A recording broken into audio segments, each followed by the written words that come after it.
Sino yung makakapagturo, no? At para malaman natin kung sino yung makakatukoy, no, nung pagkatao ni Mary Grace Piatos at matutulungan tayo na maiharap siya, no, sa hearing, no? Kasi gusto naming malaman ah, kung may katotohanan ba yung katauhan ni Mary Grace Piatos, no? Kasi ang sinasabi ng Office of the Vice President, totoo si Mary Grace Piatos. So right now, nagbibigay ng nagtulong-tulong yung mga miyembro ng Quadcom ng Blue Ribbon, voluntarily nagbigay, no, para malaman, para at least we can put to rest, no, na kasi hindi kami naniniwala na totoong may Mary Grace Piatos. So sinasabi nila totoo. So kung sino yung mga kakatulong sa amin para mahanap si Mary Grace Piatos, handa pong magbigay ng pabuya, no, yung mga congressman para at least patapos na rin yung trabaho namin sa Blue Ribbon. Si Mary Grace Piatos, kaya nga nag-usap-usap kami ng mga miyembro ng Quad at saka ng Blue Ribbon para mag-come up, no, ng 1 million para ibigay, no, kung sino man ang may alam, no, ng kinaroroonan ni Mary Grace Piatos. Si Presidente po ang tatakbo ulit? Ex-President Duterte? Yes. Good luck po.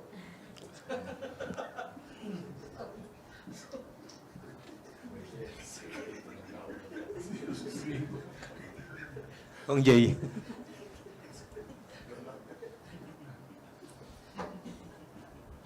God bless. Sinasabi nga ni Vice President na nung umattend daw siya ng Blue Ribbon, hindi naman daw siya tinanong, wala naman daw siyang ginawa kundi umupo. Paano namin siya tatanungin kung hindi naman siya mag-take ng oath, no? Napaka-importante na mag-take oath ang isang tao para meron siyang legal responsibility sa kanyang mga sinasabi. So, we invite again the Vice President to attend, no? And sana mag-take na siya ng oath para at least lahat ng sasabihin niya doon sa ating committee, sinumpaan niya at higit sa lahat, doon natin makikita kung ano ba talaga yung katotohanan, no? Laban sa mga issue na kanyang kinaharap. Sinasabi ni VP Sara na peke daw yung mga acknowledgement receipt na ipinakita, no, sa hearing. Itong mga acknowledgement receipt na ito, galing po ito ng Commission on Audit, no?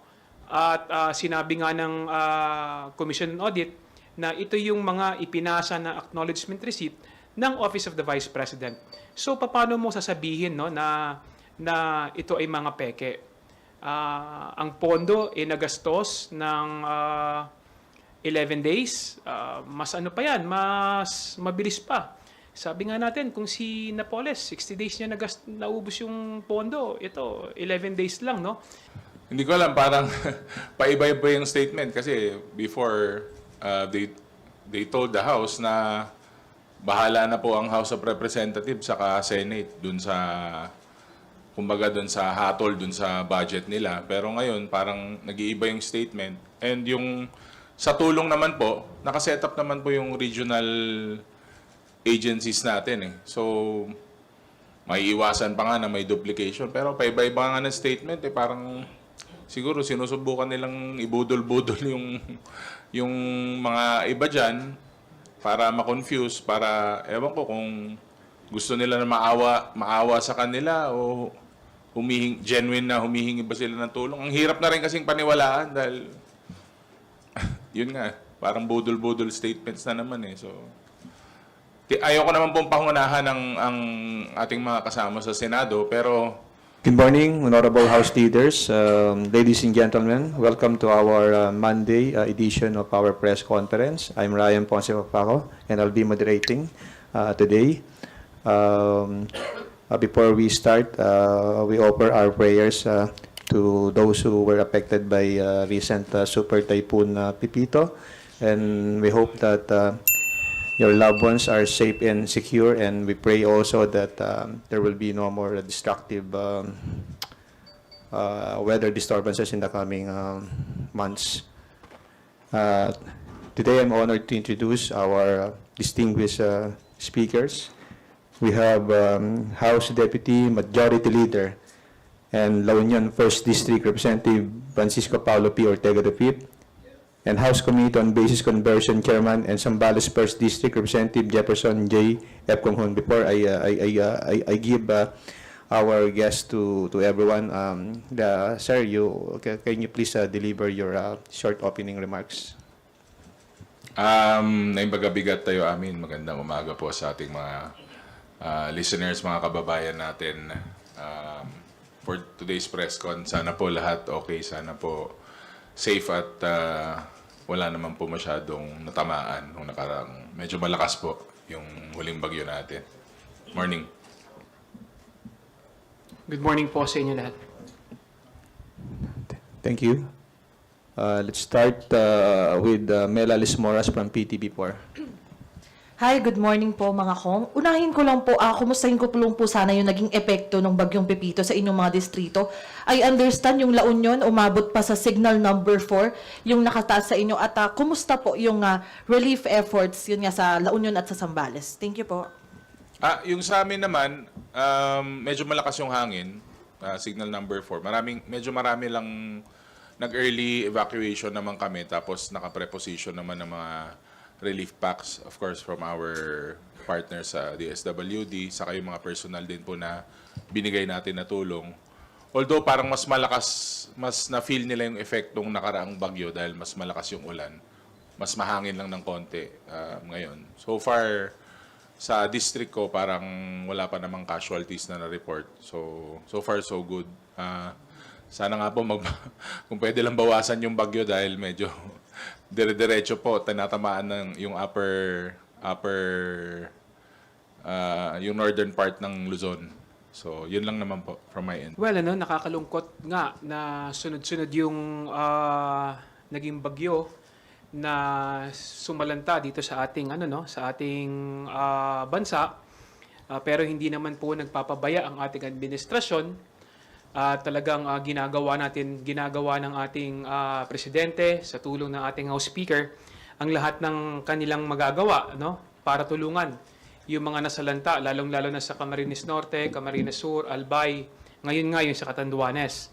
So sa tulong po ng Kongreso, kanina po may lumabas na 24 na trailer trucks na mga relief goods para pumunta sa mga nasalanta ng bagyo. Kasama na rin po dito yung 750 million na ipinamimigay na AICS ng ating gobyerno para sa mga higit kumulang na 150 na pamilya.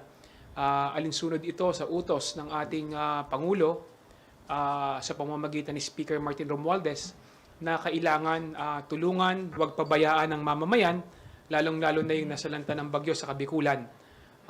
It is our way of showing na the administration of President BBM hindi nagpapabaya at talagang tumutulong sa ating mamamayan. And of course nga pala, dun sa mga lugar na yon, magkakaroon din ng BSPF dun sa mga lugar, mini BSPF dun sa mga lugar na kung saan tinamaan ng BPSF pala dun sa lugar na tinamaan ng bagyo. Okay, and about naman po sa mga hearing dito, kumustahin ko lang po sana kung matutuloy yung hearing ng good government and public accountability at ano pong masasabi nyo na sinabi ni Vice President Sara Duterte sa isang interview na hindi siya dadalo rito kahit na nag-serve din personally nung Quadcom, nag-serve din ng committee secretary sa kanya ng invitation sana. Ano pong masasabi nyo? As the Vice Chairman ng Blue Ribbon Committee, nakakalungkot nga na hindi pupunta ang ating Vice President dahil marami siyang dapat na ipaliwanag tungkol dun sa mga nangyayari. At syempre kailangan ding umattend yung mga pinatawag ng House. Sa totoo lang, gusto na rin naming matapos yung investigasyon ng Blue Ribbon sa committee na ito para makapag-file na rin kami ng committee report. At sa katunayan, dahil sa gusto nga nating matapos na yung hearing sa committee na ito, kami sa Blue Ribbon Committee at saka sa Quadcom, aming binibigyan na importansya na kailangan dumating yung mga nga ipinatawag natin. Lalong-lalo na pati yung mga pumirma, no, ng mga acknowledgement receipt. So, nag-usap-usap kami, voluntaryo, na magbibigay kami ng pabuya, no, ng 1 million pesos sa kung sino mang makakapagsabi o makakapagbigay ng impormasyon kung sino si Mary Grace Piatos. So, kami sa committee ng Blue Ribbon at saka sa Quad Committee,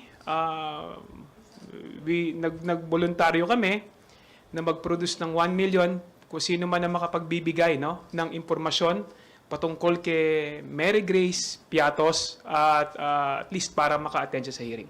Sundan ko lang naman, no, napakadami na pong imbitasyon, lalo sa mga sumusunod naman po sa ating hearings. We've been lenient enough na bigay na pong imbitasyon, meron na pong mga orders for the resource person. So, nag-aantay pa rin po tayo. We've shown that the House has been fair and the committee has been doing its job with lahat na po ng klaseng diligence binibigay naman po namin sa respeto. So, it's about time na they attend and they explain ito pong mga anomalya na nangyayari. Itong sabi nga ni Congressman Jay, isama mo na rin si si Chippy McDonald. Saka sino pa ba yung mga fictitious na tao na mention niya. Siyempre, yung pinakasikat, si Mary Grace Piatos, na patuloy po nating hinahanap para mapaliwanag po yung mga acknowledgement receipts na andyan na po na, kumbaga nag-trending na yon. So, but again, the committee is doing its work. Tuloy lang po kami kasi gusto na rin po namin na matapos na rin yung investigasyon at patapos na rin po ang session namin. May mga ilang araw na lang po. In addition, napaka-importante kasi na maipakita natin kung sino ba talaga yung mga taong tumanggap ng pondo o pera galing sa confidential fund ng Office of the Vice President. Kasi sinasabi ni VP Sara na peke daw yung mga acknowledgement receipt na ipinakita, no, sa hearing. Itong mga acknowledgement receipt na ito, galing po ito ng Commission on Audit, no? At sinabi nga ng Commission on Audit na ito yung mga ipinasa na acknowledgement receipt ng Office of the Vice President. So paano mo sasabihin, no, na ito ay mga peke? Ang pondo ay nagastos ng 11 days, mas ano pa yan, mas mabilis pa. Sabi nga natin, kung si Napoles, 60 days niya naubos yung pondo, ito, 11 days lang, no? So, kinakailangan talaga natin, yan yung kahalagahan na malaman natin kung ano yung katotohanan at napaka-importante na yung mga tao mismo na tumanggap ng pondo, pumirma sa acknowledgement receipt, makausap din at umattend ng hearing, no? At isa na nga dito si Mary Grace Piatos. Kaya nga nag-usap-usap kami ng mga miyembro ng Quad at saka ng Blue Ribbon para mag-come up, no, ng 1 million para ibigay, no, kung sino man ang may alam, no, ng kinaroroonan ni Mary Grace Piatos. Opo. Kung quick follow-up lang po about dun sa good government hearing, may balita rin po ba kay OVP Chief of Staff Yusek Zuleika Lopez? Kasi sa letter niya ang kanyang balik November 14. Are we hoping na sa next hearing natin ay makakadalo na siya? Do we have a new invitation na sent to Yusek Lopez office? Yung reply letter naman niya nandun na she indicated na she will be back sa yung oras na na-mention mo, sa 14. Pero kailangan niya pong i-honor yon kasi napakahalaga niya po sa mga hearings na to, no? Kasi siya po ang nagre-release eh.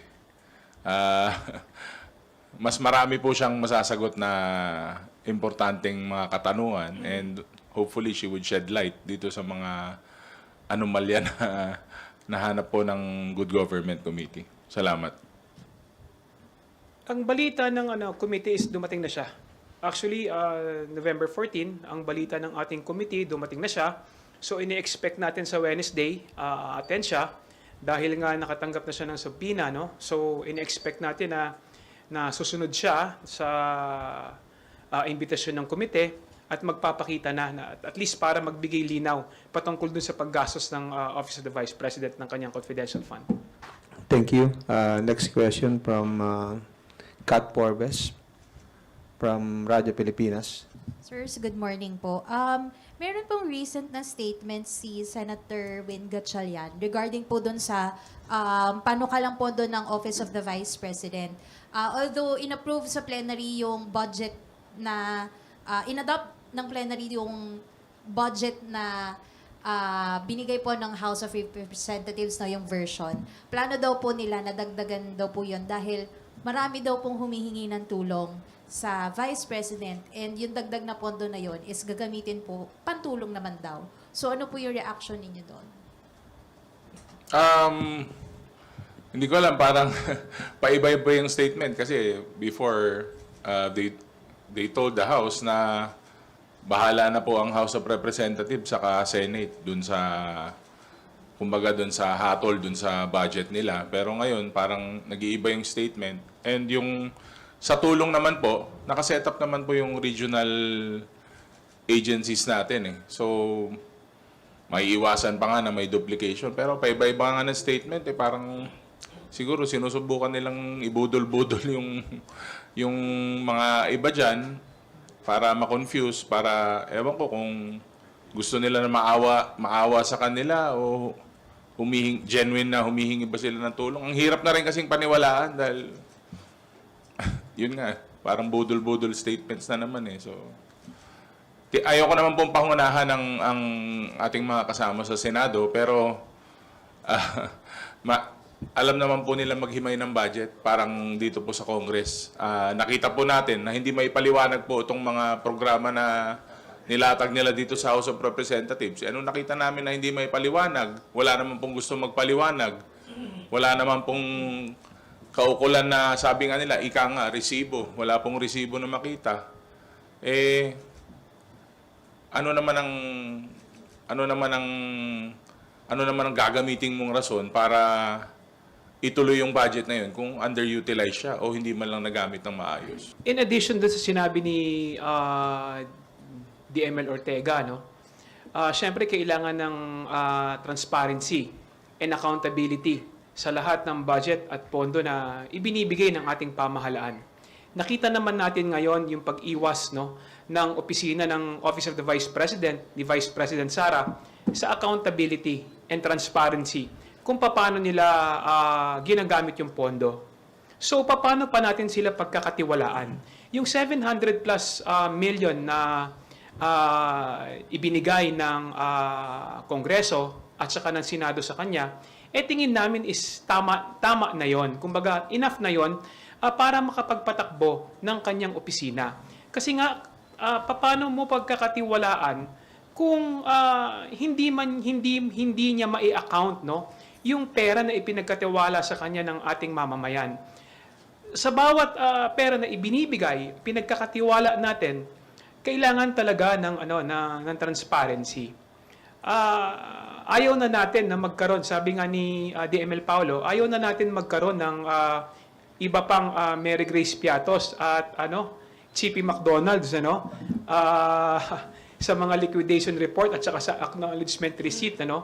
So, I think binibigyan na natin, kumbaga tinutulungan na rin natin si Vice President Sara para makaiwas din sa katiwalian at anomalya na kinaharap niya ngayon. Sir, would you agree po na parang merong disconnect doon sa side ng Senate na gusto nilang ibalik yung pondo ni VP Sara para makatulong siya, pero meron ding papanukala na bawasan yung AKAP na nakita naman natin na marami po yung natulungan? Ang problema kasi meron duplication ng responsibility. Na andyan naman na yung ating mga Department of Social Welfare, no? Ang ating DSWD, na andyan na yung ating DOLE, na talaga namang may mandato na tumulong, no, sa ating mamamayan. Ang nakita naman natin sa konstitusyon, ang opisina ng Vice President is may mga may mga responsibilidad na nakalagay diyan, no? At wala naman diyan, hindi naman responsibilidad ng opisina ng Vice President na magkaroon ng pondo, lalong-lalo na pagdating sa mga AICS, tupad at kung ano-ano pa, no? Ito ay responsibilidad ng DSWD at DOLE. So, yung AKAP naman, nakita naman natin na maraming natutulungan, maraming nabibigyan na ayuda sa ating mga kababayan. Sana wag itong bawasan, bagkus ay dapat idagdagan pa para at least mas marami tayong matulungan na sa ating mamamayan. Thank you. Dagdagan ko na lang ng konti. Go ahead, sir. Kami kasi lalo kami nila Kong Jay. Siyempre nasa district kami as compared sa sa national scale. We are national officials o personalities, but we are on the ground. Nasa distrito po kami. At matagal na po to. Kunsihal pa ako. Siyempre, bakit po yung mga ating naibibigay na sa beneficiaries, puro yung mga poorest of the poor, hindi naman po sa pagsasantabi sa kanila.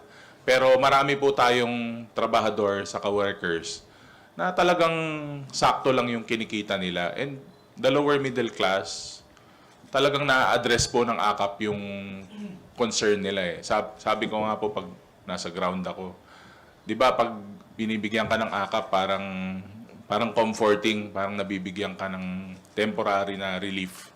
Hence, yung acronym na yun po talaga ang nagagawa para sa ating mga low-income earners. Iba po yung nandun ka lang po kasi sa taas, iba yung nandun ka sa nasa ground na nakikita mo yung actual, lalo po sa mga select na sektor na yan, mga grab drivers, mga dicer, yung mga delivery boys, delivery men and women, nararamdaman po nila yan kasi minsan po yung AKAP na yun, bayad na po yung bayad nila sa renta, bayad na po yung bills nila, may pang-grocery na sila. So malaking tulong po yung AKAP na yan. At actually, para sa akin, isa yan sa pinakamagandang programa na nagawa ng administrasyon na to. At disservice po yan kung tingin nila, dapat nilang i-cut yung programa na yan o bawasan o alisin man lang. It's a disservice to the working class. It's a disservice to the low-income earners. Thank you. Let's call on Bibian Gulia from ABS-CBN2. Good morning po, Kongs. May I get your comment on the statement ni Representative Pantaleon Alvarez dito sa Quadcom hearing na inattendan ni dating Pangulong Duterte? Sabi po niya, walang mahalagang bagong impormasyon, big political dud, dapat daw po i-file na lang ang kaso kung may kaso, pero walang basis na lumabas for a case doon daw po sa nakaraang hearing. Wala din po siya doon sa mga nakaraang hearings. So, wala na rin po akong may comment kasi lagi naman po siyang wala doon. Well, opinion ni Congressman Alvarez yun, and kailangan nating irespeto din yung kanyang opinion. Pero nakita naman natin, no, yung mga lumabas sa hearing, mga sinabi ni former President Duterte, at least nabigyan ng pagkakataon yung mga nagrereklamo, yung may mga issue sa kanya, na harapin ang dating Pangulo ng diretso, no?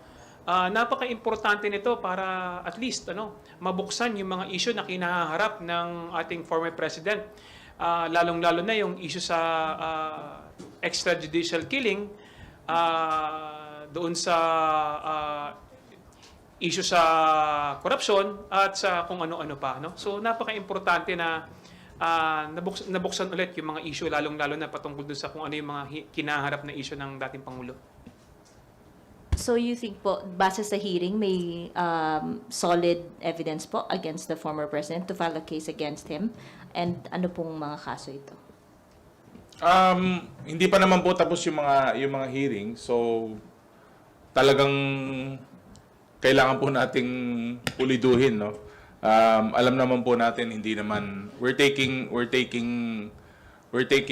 steps, pero we have to understand that all of this is in aid of legislation. So kung meron mang kasong mahanap or kung may kaso man na dapat ipataw, as of now, the committee is taking it lightly.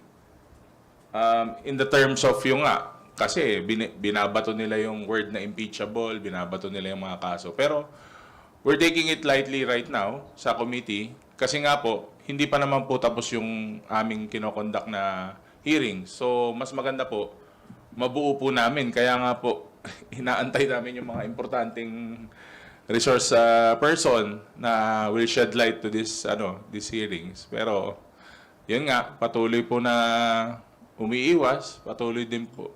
Baka maubusan na po sila ng ipapalusot. So, kailangan siguro mas creative na yung mga susunod nila na palusot siguro. Well, meron po tayong meron po tayong tamang departamento na nakakaalam at haharap patungkol sa responsibilidad ng dating Pangulo. Naandyan po ang ating Department of Justice at sinabi na nga po ng nila Secretary Rimulya na tinitignan nila kung ano yung mga kaso na pwedeng kaharapin ng ating dating Pangulo, kung ano yung kanyang responsibilidad, lalong-lalo na sa kanyang mga sinabi at saka sa kanyang mga revelasyon patungkol sa nangyari dun sa kanyang administrasyon. So, sa mga kaso naman, hayaan natin na ang Department of Justice na gawin yung kanilang trabaho patungkol dito. Huli na lang po, your thoughts on the view po din ni Representative Alvarez. Ang sabi niya, Duterte should return to Malacanang in 2028. Ang sabi lang daw kasi sa 1987 Constitution, yung incumbent president lang yung hindi pwedeng ma-re-elect. Pero hindi yan dapat mag-apply sa dating Pangulo na hindi incumbent. Pwede na siyang tumakbo ulit.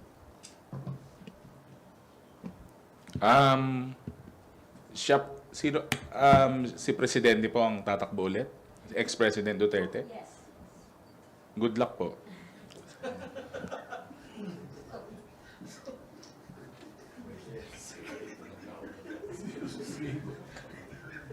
Kong Jay.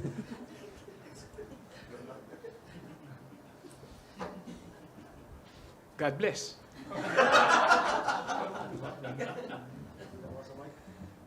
Thank you, Cos. Thank you, Vivian. Next to ask question, is Marian Enriquez from Channel 5. Sir, your comments lang po doon sa sinabi daw po ni former President Rodrigo Duterte na ito nga po si Trillanes o basing po doon sa sa previous Quadcom hearing na ito si Trillanes talagang Malacanang sponsored yan, hindi gagalaw yan ng ganun, walang pera yan. So, basically sinasabi po ni Duterte na bagong attack dog daw ng Malacanang. Ito si Trillanes, your comments po. Actually, hindi ko naman... First time ko ma-meet si former Senator Trillanes nung hearing po sa Quadcom. And consistent naman po yata yung reputation niya na he has been a fiscalizer ever since. So, I really don't know him that well. Pero syempre, alam naman natin na may rivalry sila nung dating Pangulo. So, wala. Siguro ito, anong part na ba to? Part 3 na siguro nung rivalry nila. Kasi nga, he's been deep with his own investigation since the Senate pa. But I doubt if he's an attack dog or what, or an attack dog of Malacanang. Nakita ko nga rin po yung interview with our executive secretary. Parang hindi na lang po niya pinatulan. But ganyan, that's the way he works. So, I think he's doing it on his own. Nagbigay na po ng statement ang ating executive secretary at sinabi nga po niya na ito ay isang kahibangan yung kanyang statement na yon dahil sinabi nga ng ating executive secretary na hallucination yon at alam naman natin yung issue ni former Senator Trillanes is 2016 pa. Bago pa naging presidente si former President Duterte, sinasabi na ni Senator Trillanes, so itinutuloy lang niya yung kanyang mga issue sa dating Pangulo. Dahil hindi naman ito nasagot din ng dating Pangulo ng mga nakaraang taon, lalong-lalo na naging presidente siya. So, I think valid lang na kailangan din niyang sagutin, no? Yung mga issue sa kanya. Lalong-lalo na yung mga ipinaparatang sinasabi ni Senator Trillanes sa kanya. Sir, last na lang po. Kasi I think also dun sa ambush interview after po ng Quadcom hearing with former President Rodrigo Duterte, sinabi nga niya na yun, parang he is urging VP Sara to take an oath na rin, no? Dumalo po doon sa good government. Well, apparently, yung Friday na press con with VP Sara, she already dismissed the idea na magbabalik or a-attend pa sa hearing. Your thoughts on that? Actually, hindi ko napanood yung interview na yun. Pero, hindi naman na ako pwedeng mag-rely sa statements ng Pangulo pagdating dun sa hearing sa good government kasi ang accountable naman dun is yung Office of the Vice President and yung si VP. So, aantayin natin kung ano sagot niya kasi I'm sure she will answer on her own on her own time sa pinaka-komportabling time na meron siya, pero I think the president cannot answer for her. The former president will not answer and cannot answer for her. Well, kung pinayuhan ni former president yung kanyang anak na si Vice President Sara na umattend sa hearing ng Blue Ribbon, I think magandang idea yon. Dahil gusto lang naman natin is yung malaman kung ano yung katotohanan para meron tayong accountability and transparency sa mga issues, no? At katulad nga na sinasabi nga ni Vice President na nung umattend daw siya ng Blue Ribbon, hindi naman daw siya tinanong, wala naman daw siyang ginawa kundi umupo. Paano namin siya tatanungin kung hindi naman siya mag-take ng oath, no? Napaka-importante na mag-take oath ang isang tao para meron siyang legal responsibility sa kanyang mga sinasabi. So, we invite again the Vice President to attend, no? And sana mag-take na siya ng oath para at least lahat ng sasabihin niya doon sa ating committee, sinumpaan niya at higit sa lahat, doon natin makikita kung ano ba talaga yung katotohanan, no? Laban sa mga issue na kanyang kinaharap. Are you done with your questions, Marian? Thank you. Lenes Capanti from GMA Online. Please proceed with your questions. Good morning po. Yung question ko po, Vice President Sara Duterte said with the budget cut for the OVP, 200 OVP contract of service employees will lose jobs. I understand sa House version, there's a provision for these employees who will potentially lose their jobs. How do you appeal to the Senate also do you appeal to the Senate to adopt that? Kasi meron, given the Vice President's statement, sir. Yun muna. I guess we will not appeal to the Senate kasi we've sent them our version po nung budget na inaprubahan natin dito sa Kongreso, no.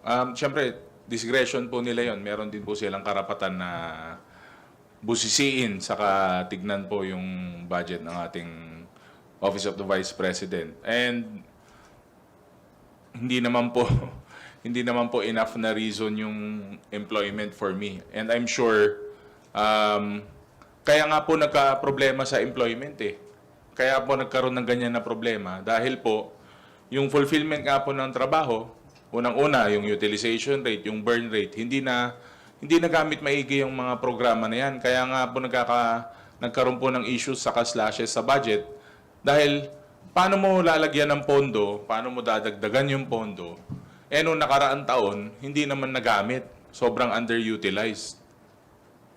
So, di ba, parang common sense would dictate na ibig sabihin, kung hindi ginamit yung pondo na yun, pati yung mga empleyado na yun, underutilized sila, hindi nila nagawa maigi yung trabaho nila dahil hindi nga po maganda yung pagpapatakbo ng mga programa na yun. So, again, but with the provision of the House, yung sinabit din po namin sa Senate, meron naman pong kaakibat saka magiging role yung mga empleyado na yan at hindi naman po direktang mawawalan po ng trabaho.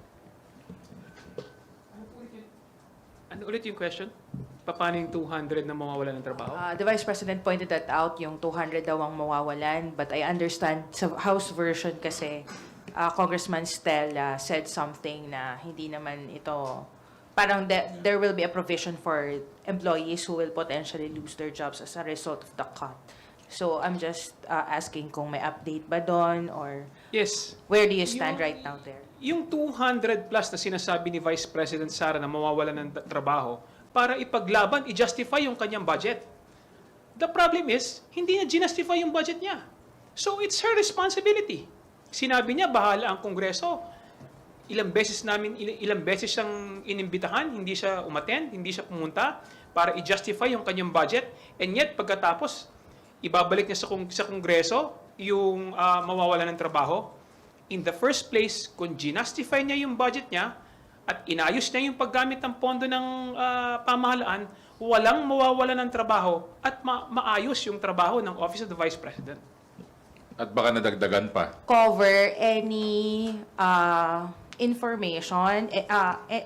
The reward is for any individual who can provide information about those signatories na may suspicious names. No, on top of the Mary no, Grace, kung sino Mary yung- Grace Piatos lang. Sino yung makakapagturo, no? At para malaman natin kung sino yung makakatukoy, no, nung pagkatao ni Mary Grace Piatos at matutulungan tayo na maiharap siya, no, sa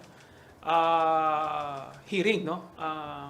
Kasi gusto naming malaman kung may katotohanan ba yung katauhan ni Mary Grace Piatos, no? Kasi ang sinasabi ng Office of the Vice President, totoo si Mary Grace Piatos. So right now, nagbibigay ng nagtulong-tulong yung mga miyembro ng Quadcom ng Blue Ribbon,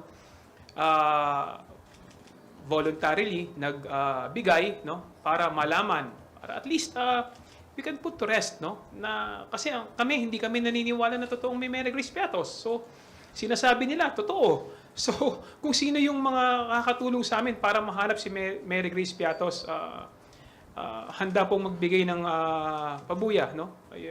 Yung mga congressman para at least patapos na rin yung trabaho namin sa Blue Ribbon. Sa kadagdagan ko na rin, ma'am, no, pag nakikita mo kasi yung mga acknowledgement receipts, parang pare-pareha yung sulat, parang iniiba lang. Talagang fictitious po yung mga AR.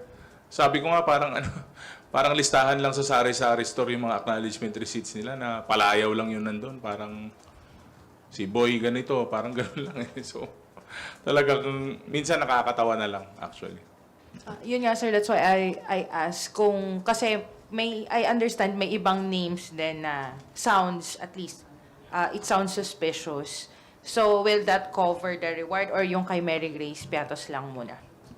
Si Mary Grace Piatos kasi yung may pinakamalaking nakuha dun eh. So we want to set an example, no? We want to know the truth. Kasi it follows eh. Pag wala si Mary Grace Piatos, sigurado halos lahat na ng tao na naandun is fictitious na, no? So we want to set an example kung sino at saan ba talaga itong si Mary Grace Piatos at least para makilala natin kasi ang ganda ng pangalan niya, ang sarap ng pangalan, di ba? Kagutom. Thank you sir, that's all from my end. Thank you. Thank you. Are there any further questions from our media friends? If there are none, we will accommodate the phone-in question from a former colleague from GMA Des, Jenna Balauro. Nag-submit po ba ng bank waiver si Digong? Next hearing, sino invited? Ano update ng Quadcom kay former Colonel Garma? Thank you. Yung sa waiver, nakita nyo naman po paiba-iba po yung paiba-iba po yung sagot tungkol sa waiver. Nung una, mag-execute po ng waiver. Nung meron na po tayong ginawang waiver sa Quad, magpapaalam daw po sa asawa. Pero klaro naman po na yung na-mention po dun sa waiver is yung joint accounts, not with the wife, but with the VP, no? So iba-iba po yung sagot eh. Iba sagot doon sa second floor, iba sagot sa hagdanan. Pagdating po doon sa ground floor, iba na naman po yung sagot. So parang ang hirap po na basahin. Pero wala pa pong ine-execute na waiver. Nagbitaw po siya under oath eh. So inaabangan po ng lahat 'yon. And sa quad po, inaayos pa para sa next hearing. Mag-uusap-usap muna po siguro yung mga members ng quad para po ilatag ng maayos yung next na hearing. Hindi ko na sabihin, episode. Sorry, na-mention po kasi before ni Kong Ace last week, after po ng Quadcom with former President Digong na Thursday daw po yung hearing, that's 21. Pero wala pa po sa calendar. May update on that. Kinonsider po kasi namin na may mga nabagyo na districts. So, lalo dyan po sa South Luzon. So, pagbigyan din po natin ng konti yung mga kasama natin na congressman, lalo yung mga hard-hit na areas. Baka may changes lang. Pero if wala pa pong changes, then we will stick with the calendar. Russell Lecas from UNTV. Clarify ko lang po yung sa reward kasi nabanggit niyo po na nag-ambag-ambag Quadcom tsaka Blue Ribbon. Ba't kasama po yung Quadcom? Kasi halos lahat naman ng members din ng Quadcom, member din naman ng Blue Ribbon yan eh. Nakikita nyo naman na almost same, no? So, yun nga, dahil kami rin din yung magkakasama doon, so mas maganda kami na rin yung nag-usap-usap para at least malaman na natin yung katotohanan. Kasi napaka-importante na ma-resolve natin at makita natin kung ano yung totoo regarding sa kung ano nangyari sa confidential fund ng Office of the Vice President at saka ng Department of Education para at least hindi na ito maulit at makapagpasa tayo ng batas para ma-safeguard natin yung pang-aabuso nangyari sa confidential fund. Okay, thank you. If there are no more questions, we will give the floor again to our distinguished guests for their short closing remarks. Una po sa lahat, maraming salamat sa ating mga kaibigan sa media. At least na andito po kayo upang malaman kung ano yung totoong nangyayari sa trabaho ng Kongreso at sana naging ligtas po ang inyong inyong lugar doon sa nakaraang bagyo. At huwag po kayong mag-alala, ang Kongreso po ay hindi humihinto, lalong-lalo na sa pagbibigay ng tulong. Hindi lang naman po yung committee hearing ang iniisip nating trabaho. Binibigyan din natin ng importansya, lalong-lalo na ngayong mga panahon na ito, yung mga nangyayaring sakuna sa ating mga kapaligiran. Kaya nga ulitin ko kanina, 24 truckloads ng relief goods na ang lumabas sa House ngayon. Nagpapasalamat tayo sa office ni Speaker Martin Romualdez, sa ating mga kasamahan sa ating party list, Alona party list, at I think sa PhilReca na nagtulong-tulong at least para makapagbigay tayo ng ayuda sa ating mamamayan at yung mga financial assistance na ibinibigay ng ating pamahalaan sa tulong siyempre sa pangunguna ng ating presidente Ferdinand Bongbong Marcos, Speaker Martin Romualdez. So hindi tayo nagpapabaya at patuloy na tutulong at magbibigay ng suporta lalong-lalo na sa ating mamamayan. So itong mga hearing na ito ay parte lang ng ating trabaho pero hindi natin napapabayaan yung pagtulong sa ating mga mamamayan. Maraming salamat po sa inyo. Salamat. Chairman Kong Hoon, and congratulations, Deputy Majority Leader Ortega, for joining us today. To everyone, maraming salamat po. Magandang umaga po ulit.